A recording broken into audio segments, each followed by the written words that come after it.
Apa?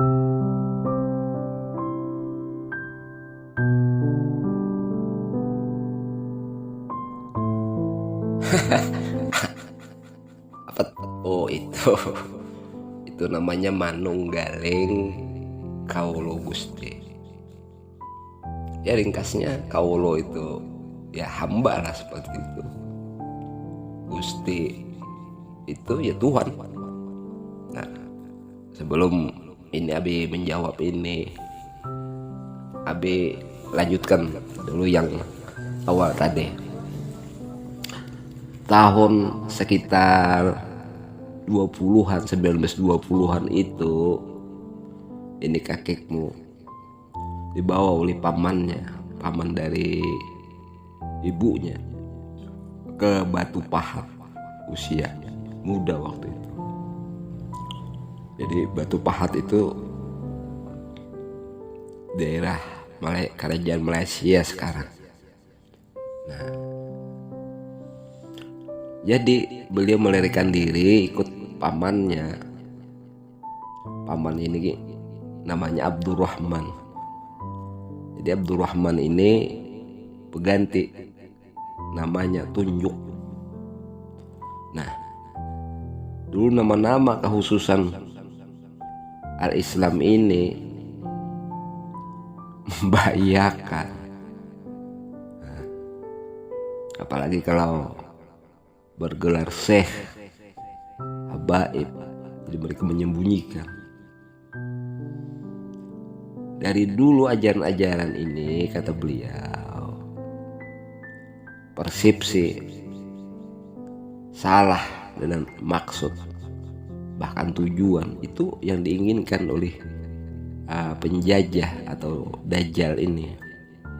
Nah, mereka para orang-orang yang dangkal di dalam pemikirannya mengatakan jika diajak membela harkat dan martabat diri dan bangsa dan negara, pada mereka mengaku ana al-haq. Nah, tetapi kenyataan di dalam perbuatan mereka, sikap mereka sebagai diri orang yang beriman kepada Allah dan Rasulnya, sebagai bangsa yang teraniaya, jawabannya justru sungguh seperti orang linglung, kata kakek. Kenapa kita melawan Tuhan, kata mereka. Nah, Belanda itu kan cuma wujud jahili, itu kan juga Tuhan. Nah, ini bagaimana? Ini takdir Tuhan. Jangan kita lawan perbuatan Tuhan. Belanda itu modelnya saja, ya seperti kita ini modelnya saja, dalamnya kan Tuhan. Jadi kalau kita melawan Tuhan, itu melawan diri sendiri. Nah, kata mereka yang anak al-haq ini.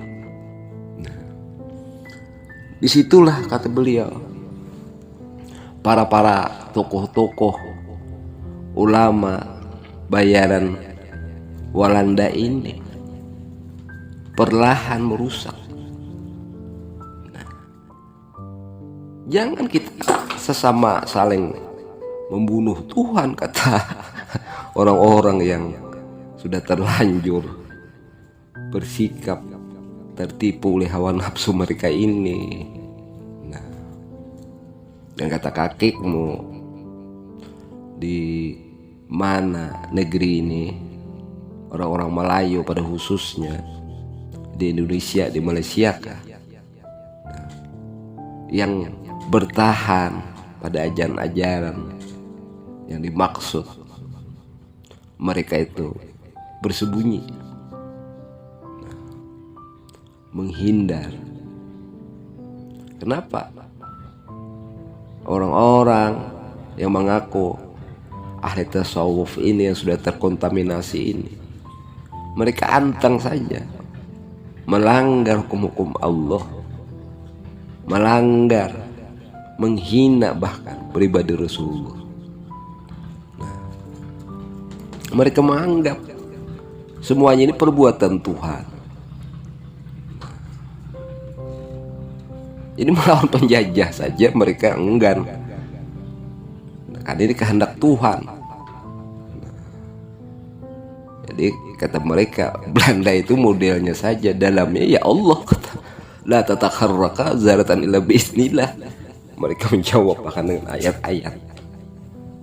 Jadi semakin rusaklah pribadi mereka. Disinilah kenapa kakekmu tegas, ajaran dari manapun, nah, kalau sudah terkontaminasi, apalagi sudah lama, sudah lawas, tidak asli lagi, wah ini dari Syekh Siti Jenar, ini wujud Tuhan. Begitu mudah kadang.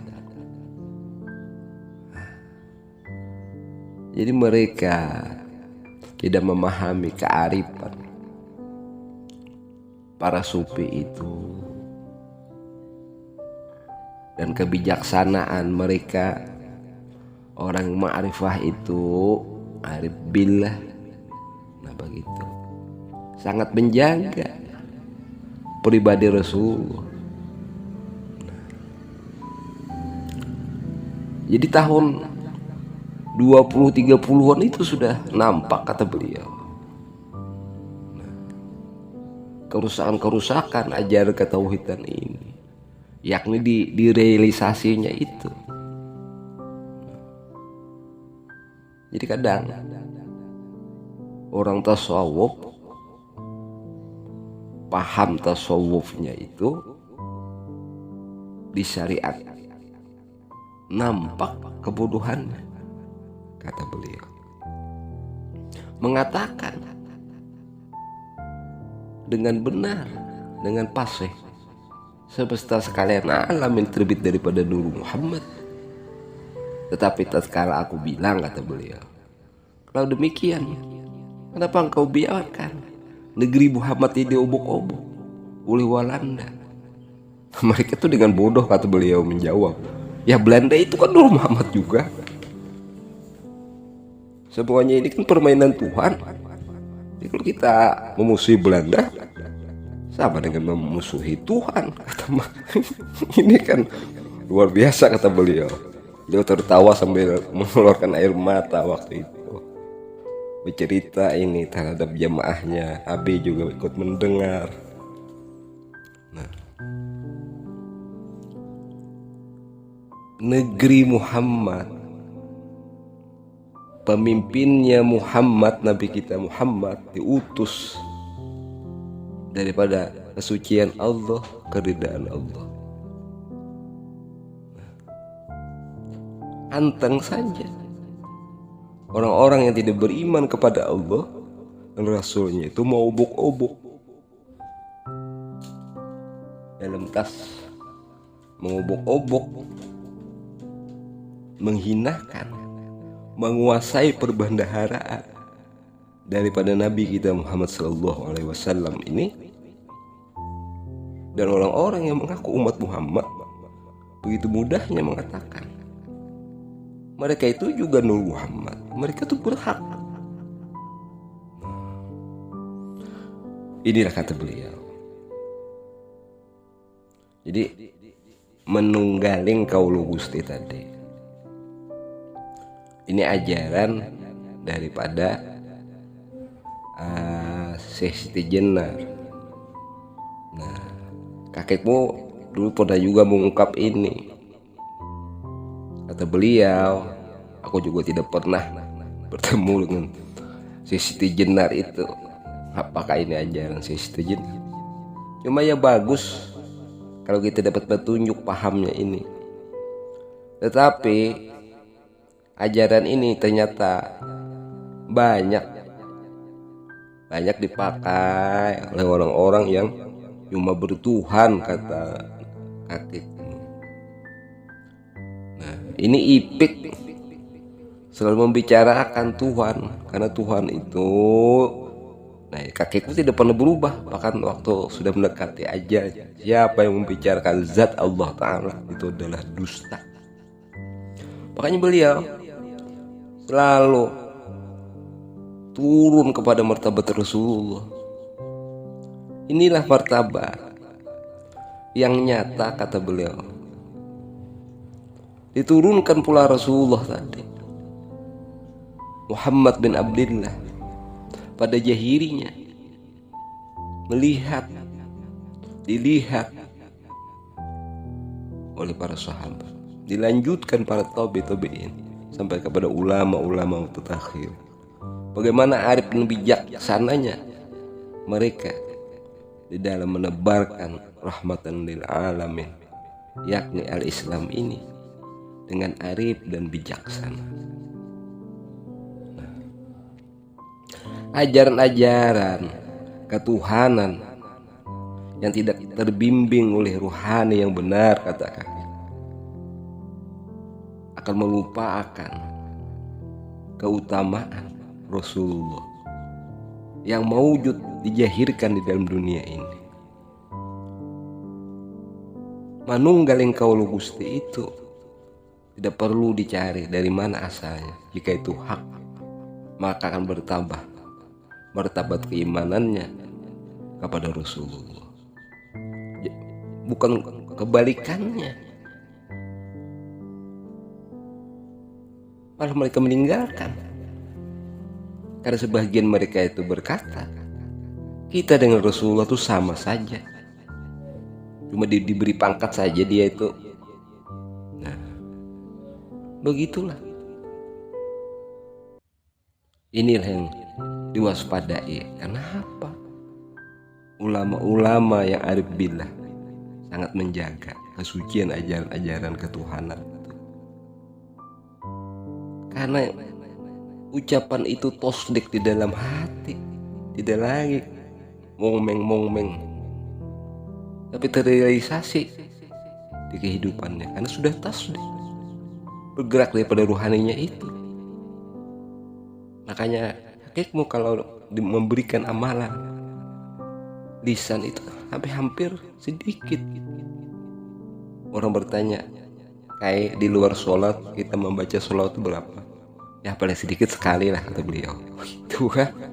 Nah, tapi tentang hablum minan nas ini yang beliau agak keras. Nah, buat apa kamu bersolawat ribu-ribu, kata kakek, bertasbih ribu-ribu, jika tetanggamu di sebelah anaknya sakit tidak mampu berobat, ibunya sakit tidak mampu berobat, pada itu tetanggamu, bahkan keluargamu, kata kakek, mereka seiman dengan kamu. Ukuran keimanan yang berbeda itu masing-masing rahasia batin, tapi mereka orang Islam, Muslim, kata kakekmu. Kamu harus kaya. Dengan kekayaan itu kamu mampu memberikan kesempatan kerja bagi saudara. Kamu harus berduka cita, pedih yang dalam, jika melihat saudaramu dalam kesengsaraan. Bahkan kamu tuh tidak bisa dikatakan umat Muhammad jika engkau tidak merasa pilu melihat saudaramu dalam kemiskinan, ketidakberdayaan. Kamu harus merasa bagian yang bersalah jika negeri yang bersumber dari Muhammad ini diobok-obok orang-orang yang tidak beriman, orang yang seharusnya beriman, yang menguasai karena dipercayakan kepada kita. Tapi pada faktanya, kata beliau, negeri ini dijajah dan diobok-obok oleh Walanda. Dan sekarang pun soal kemanusiaan, kecintaan sesama dan terhadap tanah air, itu ingin beliau selalu tanamkan dan tumbuhkan alam harus dipelihara kelestariannya. Itu yang sering beliau tunjukkan. Mudah-mudahan ini memberi inspirasi anakku. Allah dengan inayah dan hidayahnya jualah kita diberi oleh Allah paham maksud dan tujuan daripada ajaran-ajaran yang hak. Amin ya Allah ya Rabbal Alamin.